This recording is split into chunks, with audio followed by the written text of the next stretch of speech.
El siguiente programa es apto para todo público. Se recomienda que los menores de edad estén en compañía de un adulto responsable. A continuación, Rasgos de Pueblo.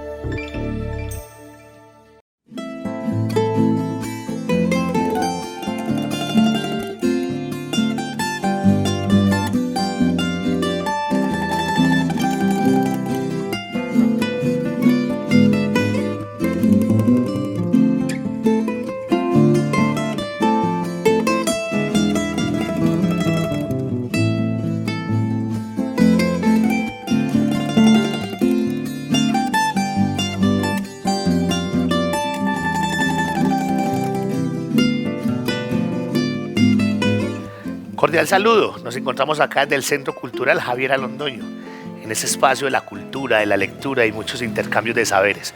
Hoy tenemos una gran invitada, acompáñenme.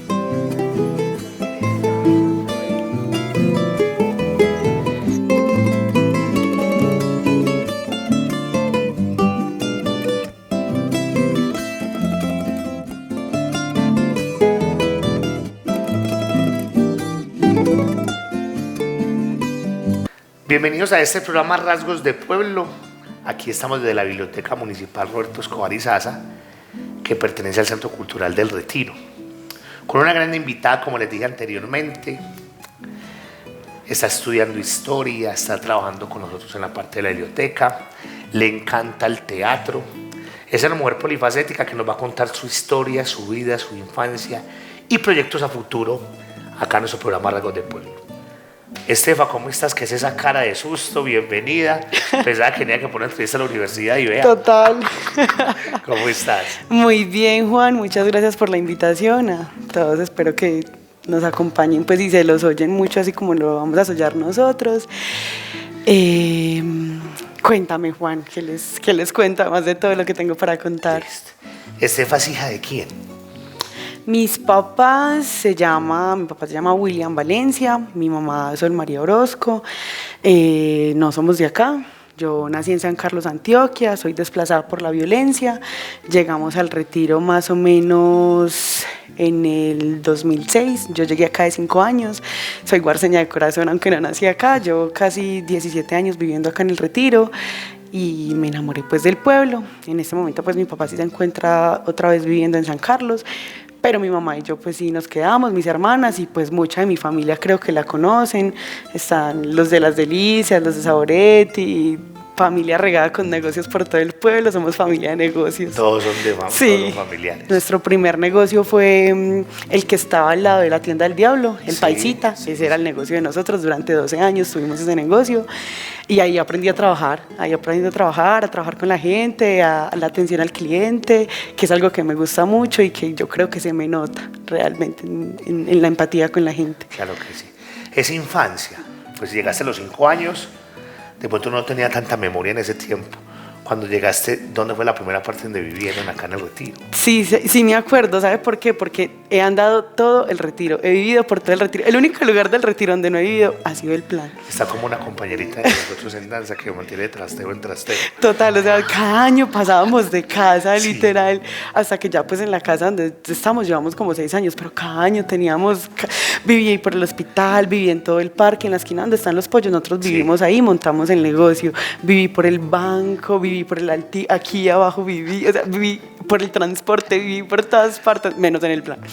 Menos en el Un Plan. barrio tan tradicional. Sí, Retiro, que todo el mundo prácticamente ha vivido allá. Yo les puedo decir, no he vivido en el Plan. ¿Te llegaste dónde?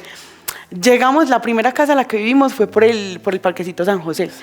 Ahí nos recibió pues una de mis tías, donde estuvimos con ella cierto tiempo, y de ahí nos pasamos a vivir por la calle del Banco, en esas últimas casas de allá, al lado de Dos Velas, sí. 2 casitas más allá, hay una casa verde como de este color. Ahí vivimos durante mucho tiempo y tengo muchas anécdotas porque tenía un solar súper grande y una vez se nos metió una culebra a la casa y nosotros pensando pues que era una culebrita de juguete, la tuvieron que matar a machete. Ay, no, imagínate el trauma, no, impresionante. Y de ahí pues andamos ya durante varios lugares del pueblo, ya hasta que pues pudimos asentarnos ya en un lugar a vivir. Bueno, de pasar esa situación tan trágica que ustedes vieron de desplazamiento, pensaron volver? Pues tu papá se fue, pensaron ustedes volver. De hecho, sí, o sea, para mis papás llegar fue muy difícil. Nosotros llegamos acá al Retiro, pero nos fuimos a vivir a Río Negro durante un año. Pero mi papá vio como que Río Negro no, y la familia de mi mamá, pues casi toda estaba acá. Entonces dijimos, no, nos venimos para acá y nos quedamos ya acá.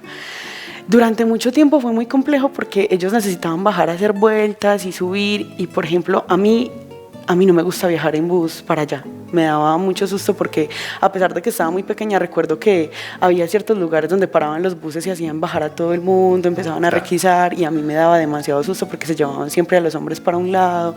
Entonces uno nunca sabe. Y bajar así como de tan seguido, pues no era de costumbre, pero mis papás en algún momento sí dijeron, cuando se calme la cosa volvemos, llegamos allá. Me acuerdo mucho de la casa. Cuando volvimos en una de esas ocasiones, nosotros vivíamos acá, eso es como un barricito así hacia arriba, y en la parte de arriba está un hermano de mi mamá.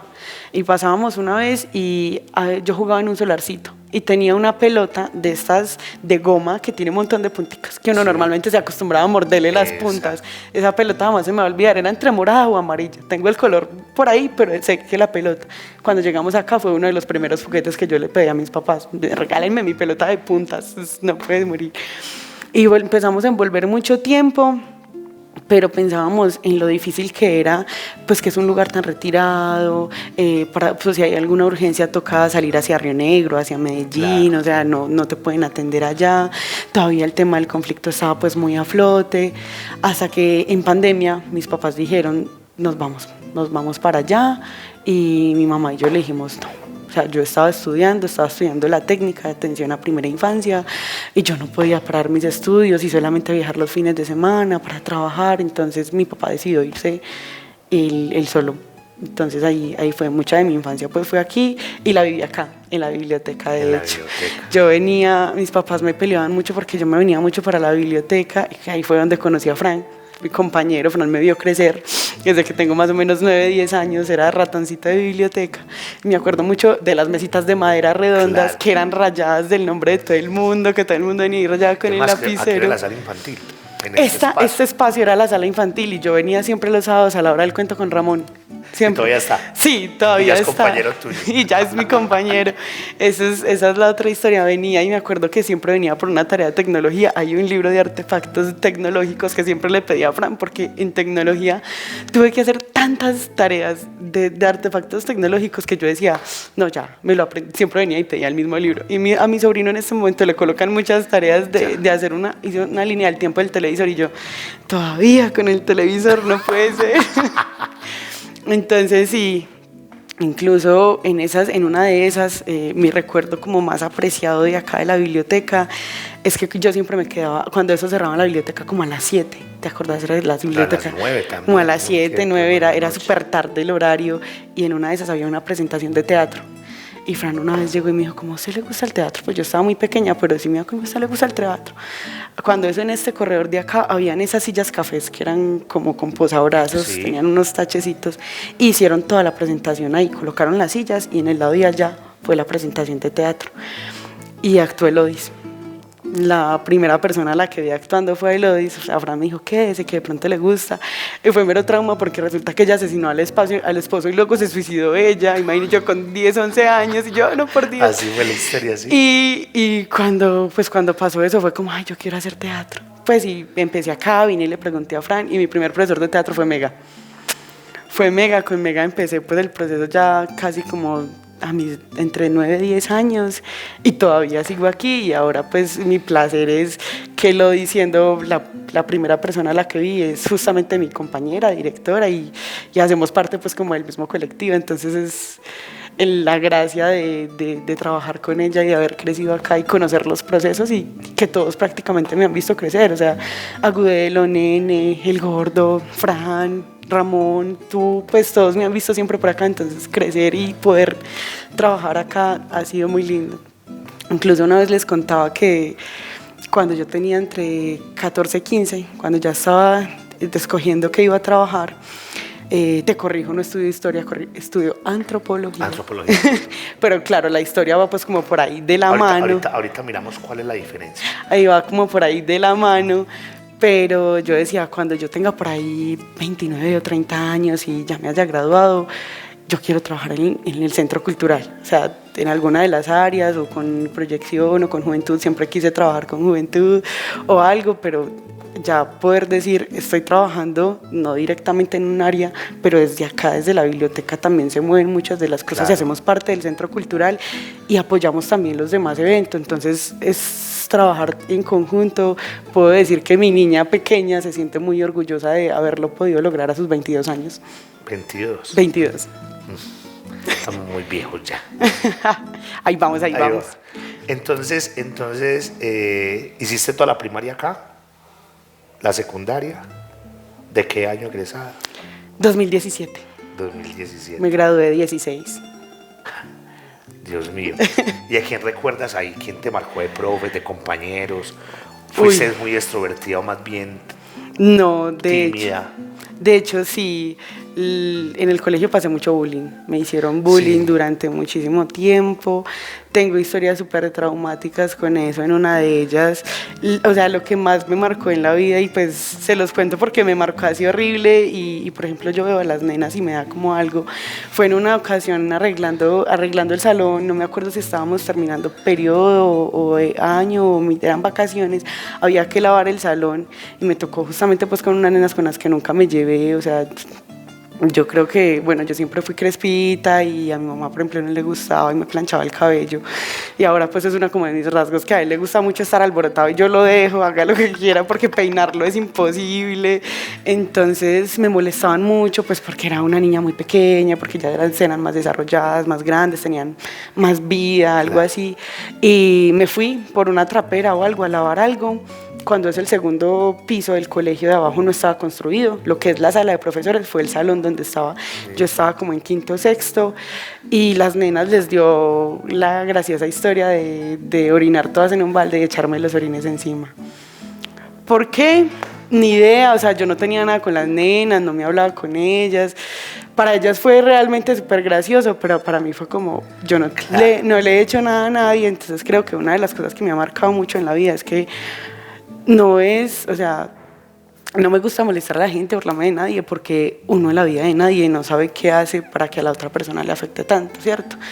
Entonces, durante mucho tiempo, por situaciones familiares, tuve crisis depresivas y ansiosas, incluso tengo un cuadro de eso, y pasé problemas súper fuertes, pero nunca afectaba por el colegio. O sea, lo que me pasó en el colegio fue como del colegio, me afectó mucho más lo que me pasó en casa o externo, y eso fue como lo que en algún momento me hizo caer en cuenta de que yo decía, bueno, si yo llegué, tengo que poder hacer algo. En este momento encuentro los procesos como la plataforma, como a mis 16, 17 años empecé a ser parte como de esos procesos juveniles y a trabajar en comunidad y trabajar por esas cosas, y eso me gustó mucho y me movió. Y ese es uno de los, pues, como de los motivos por los que hoy me muevo, soy más extrovertida, me gusta mucho hablar con la gente, ofrecerle una sonrisa a alguien no te cuesta absolutamente nada, si no te la responde no pasa nada, decirle a alguien buenos días, gracias, con mucho gusto, eso como que no le quita nada a uno. En el colegio algo que me marcó demasiado fue que para las ciencias naturales no siempre fui muy buena, pero tuve profesores que me decían como que, ay, yo le di clase a tu hermanita. Muchos profes conocieron a mi hermanita, y me decía como, nos vamos a llevar súper bien, y justamente esos eran los que me ponían a perder. Y yo como, ¿cómo así? No entiendo. En especial con ciencias, Ricardo, yo creo que fue uno de los que me salvó. Con Ricardo me fue súper bien. Y al llegar a 11, física fue un tema que me dio súper duro, me parecía súper difícil. Yo decía, yo no entiendo esta fórmula y esto y lo otro. Y las matemáticas, no es que nunca me gustaron, pero nunca se me dieron muy bien. De hecho, las matemáticas me parecen muy tesos. La gente que estudia cosas con números son unos tesos. Pero sí nunca se me dieron así como para yo decir, ay, voy a estudiar una carrera con... No. Pero en el colegio sí como eso. Gallo, tuvimos el profesor de matemáticas que era, no me acuerdo cómo se llama, pero le decíamos Gallo, todos le decíamos Gallo. Y le gustaban mucho los juegos matemáticos. Entonces tenía juegos en madera que uno tenía que armar y así, y con eso uno pasaba las notas. Si alguien iba perdiendo, la recuperación era realizar un cubo esos de madera, aprender a armarlo vos, y la nota era ir a armarlo. Muéstrame que usted aprendió a armarlo, porque él no le daba instrucciones, te daba el juego y usted tenía que aprender a armarlo. Eso fue una cosa de Bacanísimo. locos. Una vez yo pintando como 4 cuadros, porque yo soy muy creativa, a mí lo manual me gusta pintar, dibujar, hacer, colorear. Cuando necesiten carteleras me buscan, que me encanta. Y era como hacer cosas. Y entonces era yo pintando a las 11 de la noche, tirando así punticos para que eso me quedara súper bonito. Cuando llego yo a clase, es que ahí lo aprendí a armar y yo, había que armar. Ah, no. Y como en 5 minutos le cogí el tiro y ya, eso fue. Y armé los 4 así, yo listo, pasé, me fui, adiós. Entonces en el colegio sí tuve muchos compañeritos que me salvaron la vida, pero me salvaron la vida no por materia, sino por amistad. Vamos a hacer un break. Dale. Ahorita seguimos contando más historias y vamos a unos comerciales y a la parte final de nuestro programa Rasgos de Pueblo.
Bueno, seguimos acá de la biblioteca de nuestra casa, la casa espectacular que todos pueden venir a leer, a disfrutar, a escuchar música leve. Fran se mantiene con un desespero porque escucha mucha bulla en un espacio de la biblioteca, pero esa biblioteca es excelente, es delicioso. Es que el asunto del ruido es complejo, Juan, porque a esta hora, todo sí.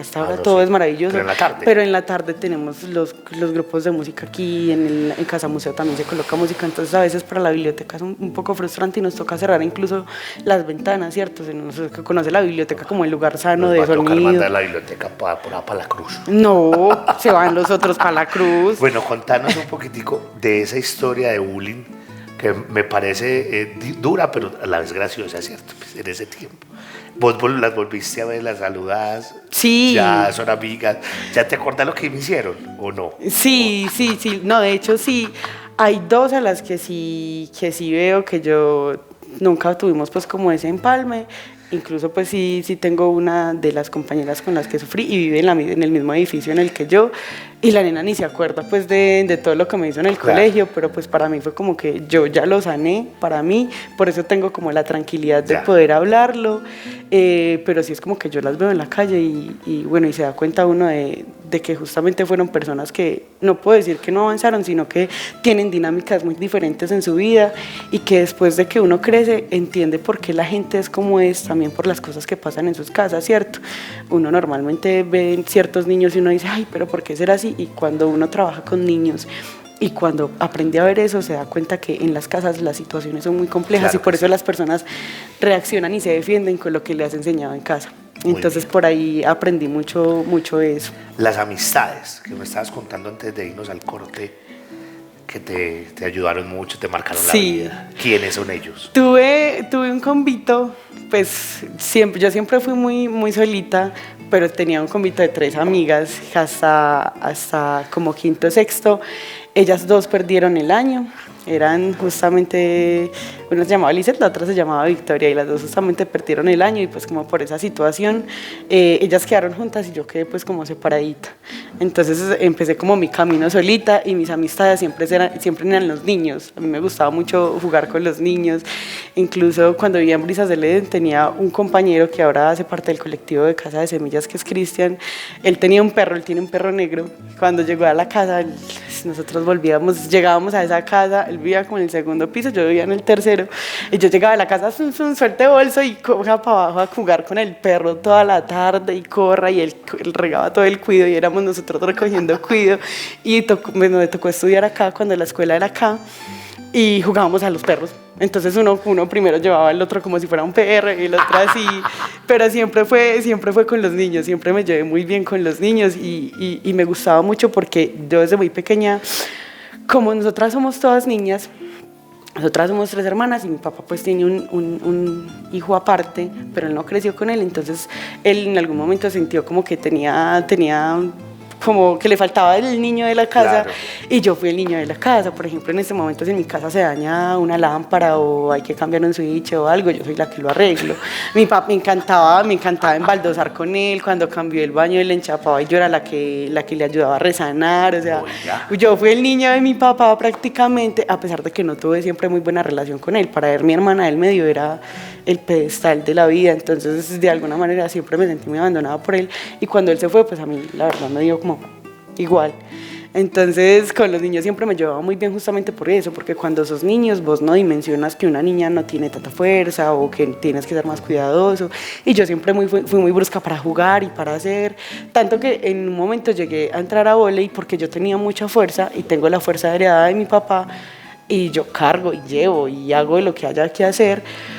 Pero entonces ya llegó un punto en el que listo, cuando llegué como a noveno, fue cuando encontré un comité de amiguitas. Llegué a noveno y había una niña que se llevaba muy bien con un amiguito que yo quería mucho, y me caía súper mal. Y yo era como, me cae todo mal.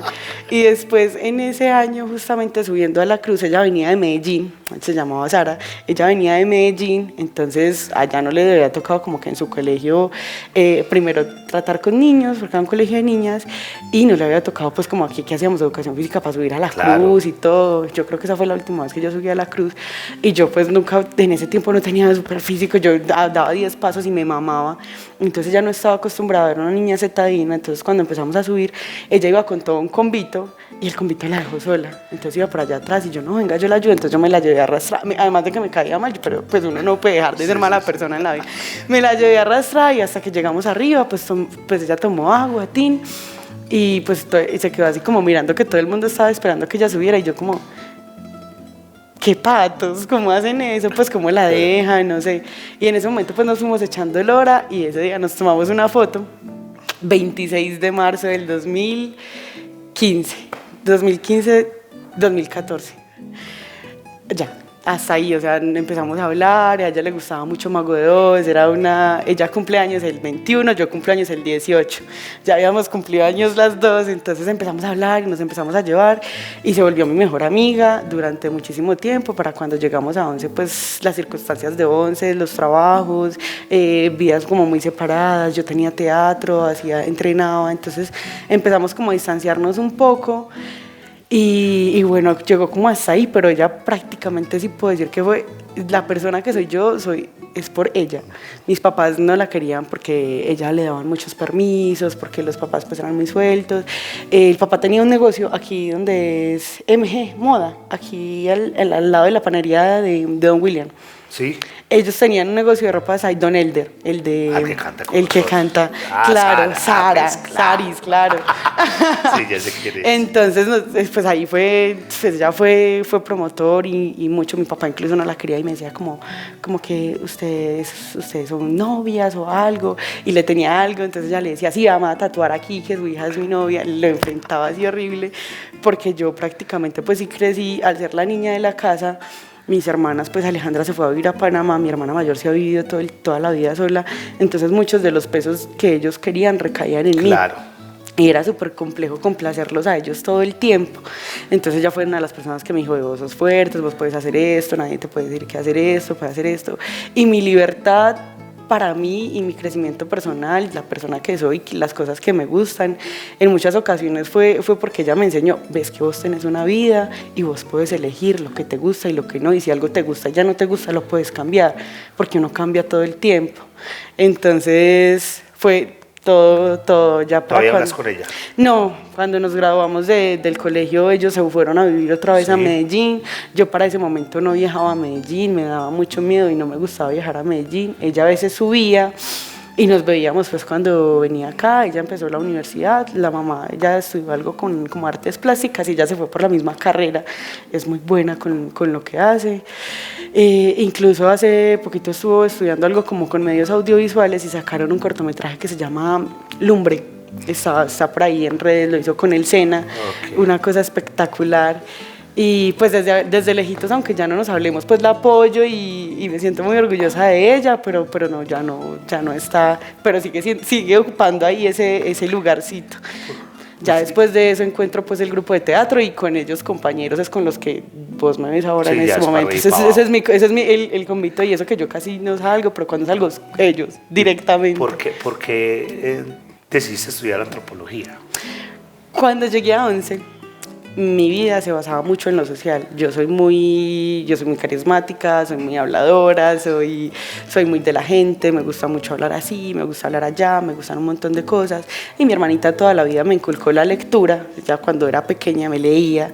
El libro que más me leía, me acuerdo que una vez casi no lo acabamos, es el libro de las 1001 noches. Entonces ella siempre me decía, acuéstese, cierre los ojos, imagine. Entonces ya me leía algo y yo me imaginaba a la nena cuando la encierran en una cosa y todo el mundo la ve. Entonces desde ahí hubo como siempre ese amor por la lectura y empecé a encontrar ciertos tipos de textos que hablaban mucho de los grupos étnicos, o pues la antropología no es solamente de los indígenas, sino que tiene campesinado, tiene afros, y la antropología se puede hacer absolutamente de todo, porque la antropología es un estudio del ser humano desde el pasado hasta el presente, y no solamente del humano, se puede estudiar absolutamente todo. Y tuve mi cuñado que es Andrés Gómez el arqueólogo, que no me perro, ¿cómo es que le dicen? Perro, yo le digo el curro. Sí, él tenía, me acuerdo, en sus collares unas lanzas, las puntas de las lanzas del lítico, y a mí me encantaba, y él me contaba unas historias de lo que él hacía, de cuando estuvo en La Guajira, de unos entierros y todo, y yo decía, qué chévere. Ese fue una de las personas que me inculcó mucho eso, y cuando llegué a 11 yo dije, estudio filosofía, antropología, sociología, psicología, todas ciencias sociales. Y cuando salí del colegio me di un break. Dije, me siento súper presionada, y eso es algo que nunca le enseñan a uno en el colegio, porque uno sale del colegio y siempre tiene la presión de que necesitas estudiar algo, porque si no echaste a la basura todos estos años del colegio. Yo siento que uno cuando sale de 11, si sabe qué quiere hacer, si tiene los medios para hacerlo, hágalo sin miedo. Si usted siente que luego se va a equivocar, entonces frene, piénselo. Uno siempre tiene 5 minuticos para pensar, para decidir, no siempre tiene que ser al afán. Entonces yo me tomé un tiempo, obviamente necesitaba recoger dinero para poder trabajar, porque una de las cosas que mis papás siempre nos enseñaron es que ellos no nos iban a pagar universidad, que si la universidad la teníamos era por méritos de nosotras.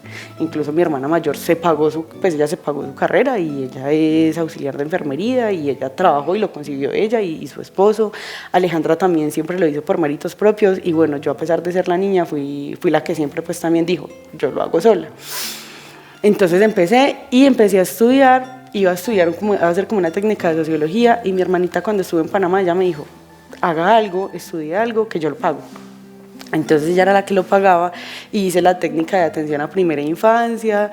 Tuve un accidente en el hecho de ir al trabajo cuando ya estaba haciendo prácticas, y por ese accidente no me dejaron graduarme en diciembre, cuando ya las había acabado. Me tocaba para marzo, y para marzo del siguiente año fue pandemia. Entonces apenas me vine a graduar el año pasado. Apenas el año pasado me pude graduar, porque ellos se demoraron cierto tiempo para volver a hacer lo de los grados. Y ya luego, cuando me presenté a la universidad 3 veces, cuando estaba en 11, todavía no sabía qué escoger, pero dije psicología, lo primero, como para ver cómo es el examen, para ver cómo me va, como qué tan duro es. El examen lo hice en la seccional de Oriente y me faltaron 2 puntos para pasar a psicología. Y yo dije, bueno, esto no está tan mal, nada. El segundo examen lo hice y pasé a educación flexible, pero cuando uno va a la U, pues no, uno no tiene alguien que como mentor te diga, ve, tenés que hacer esto, estas fechas son esto, o sea, te dicen fechas de matrícula, unos matriculamos así. Entonces, en una pérdida de esas fechas, el día que pensé que se matriculaba, ya habían iniciado las clases, ya había pagado el semestre, no me devolvieron la plata porque cuando llamé para que me devolvieran, la coordinadora de flexible estaba enferma, entonces no me contestó esa semana. Y cuando volví a llamar a la otra, que las devoluciones solo se hacían la semana anterior y yo... Entonces también dije como, bueno, la plática se perdió, si en algún momento llegará pues a mi vida, si no, pues no pasa nada. Entonces me perdí la de estudiada, pero siento que fue como algo de la vida porque para ese año fue pandemia. Entonces también me hubiera tocado estudiar virtual y todo, entonces también dije como, bueno, la vida me dijo, no es para mí. Y ya para la tercera ocasión que me presenté, ya sí, pasé derecha de una. También pues como semipresencial, sí estuve virtual, en ese tiempo trabajaba en las confecciones, entonces como salía justo a tiempo para las clases, los profes sabían que esperaban 15 minuticos y ya yo llegaba y me unía y empecé a estudiar y estaba pensando pues lo típico de decir, ¿será que sí es para mí? ¿Será esto? Porque a uno pues cuando le dan fundamentos te dan un montón de cosas, la antropología tiene la ciencia forense, tiene arqueología, tiene antropología biológica, tiene historia pues también por sus lados y cada una de esas tiene más ramas, o sea, tiene más enfoques, entonces uno dice, wow, o sea, es una carrera muy completa, muy extensa, o sea, uno ve y uno es como, me voy por lo social, no, pero la biológica, no, pero la arqueología, o sea, son muchas cosas y cuando uno las empieza a ver, uno es como, ve, tan chévere esto. Hace poco tuve la oportunidad, el laboratorio de osteología abrió como unos cupos para que los chicos que quisieran irse por la forense pudieran ir a experimentar si realmente podían, pues si les gustaba lo de tocar los huesos y esto, que porque a veces llegaba gente que estudiaba y cuando les tocaba ver el hueso, el vómito, claro. Entonces fue una vuelta porque yo dije, uy, qué susto. Para cuando llegué allá y vi el cráneo y todo, yo dije, esto no va a ser lo mío. Y me sentaron. Justamente pues vos entras allá con tu bata, con tu tapabocas, con tus guantes, con todo, y cuando entramos justamente me toca un cráneo aquí al frente y yo eso me miraba y yo, esto va a estar difícil. Nos tocó y empezamos a lavar huesitos, es algo de muy cuidado, de mucho cuidado, es con amor. Tuvimos la experiencia de lavar a Tomás Carrasquilla. Le hicieron pues la exhumación de los huesos y la universidad iba a hacer un trabajo para abril en el mes del idioma. Le hicieron un homenaje en el cementerio de San Pedro, no sé si vieron, nosotros nos tocó lavar los huesos. Salió hermoso, o sea, tenía el pelito, o sea, fue horrible porque como que se deshidrató muy bien. Pero tuvimos la oportunidad de lavarlo, de conocerlo, de encontrar un montón de patologías que el man sufrió. O sea, el man estaba vivo de milagro y contaba mucha historia de que él pasó por aquí, sus cuentos, todo. Entonces fue algo súper bonito y ya pues uno sale a campo y ve las comunidades. Uno cuando hace viajes pues obviamente encuentra otro significado en las piezas arqueológicas que uno ve normalmente en los museos o en lugares o cuando le cuentan las historias de los Kogi y todo. Entonces es una carrera que yo realmente en este momento puedo decir, yo no me equivoqué de carrera. Yo literalmente no me equivoqué de carrera, estoy súper segura de lo que estoy haciendo y ahí voy. Bueno, Esteban también estudió otro tipo, porque ¿cómo que sí habla? No tuve entrevista yo hoy, pero conocimos mucho tu historia. Agradecerte por este espacio. Conocí que hace 8 programas. Yo tengo historias para contarles. No le traje ni agua porque está... Y agradecerte, ya sabes que la vida no es fácil, te ha tocado duro, has hecho de todo, diferentes de todo, trabajos. Literal, te puedo decir, trabajé en la aguacatera, trabajé en las confecciones, trabajé con mis papás, trabajé con mi hermana en la finca, o sea, siempre toda la vida me tocó guerreármela, entonces no tengo problema por trabajar duro. A mí eso de hecho es lo que me gusta. Mi papá me enseñó a ponerme las botas y a ensuciarme, a mí no me molesta. Y los sueños se cumplen. Soñaba pequeñita estar acá y acá estás. Aquí estoy. Bueno, a ustedes muchas gracias con esta historia de Estefanía. Recuerden el programa todos los viernes a las 8 de la noche y la repetición los domingos después de misa de 12. Les agradezco por estar con nosotros acá en el programa Rasgos de Pueblo.